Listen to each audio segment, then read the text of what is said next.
Peter Knight is Executive Director of Wild Aid, and he joins us now from San Francisco, California via Skype. Peter, great to have you with us. What happened to Cecil is so very, very disturbing, and you've made the point that this case is not legal or ethical. That's right. I mean, hunting can have benefits to conservation. It can generate revenue to conserve habitat. It can help local communities, but it must be done ethically and it must be done legally. And what it seems to be in this case that those rules have been broken. Talk to me about the impact of this kind of practice on conservation efforts. Well, I think, it's obviously not a good idea to try and take out the prime genetic stock of any species. It seems this lion was in his prime. He was a dominant male. This is exactly the time he's doing most for the survival chances of his species, and he was taken out. So this is an area of concern. I don't think it's ethical to try and target the prime genetic stock of a species. Yeah, an American dentist, Walter Palmer, is being implicated in the killing of Cecil. Some are saying that if that is indeed the case, and he was in fact responsible, he should be prosecuted. But realistically, will he be?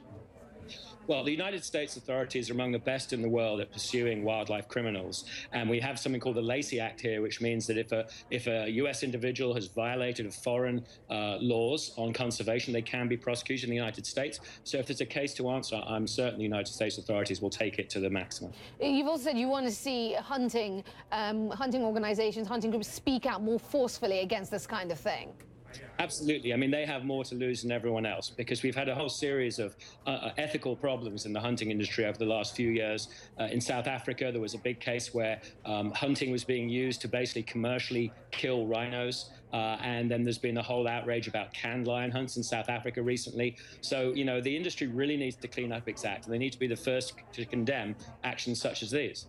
Beyond these kind of groups and the industry policing itself, what more can be done in your view? Where should the pressure be placed? What kind of action do you want to see take place?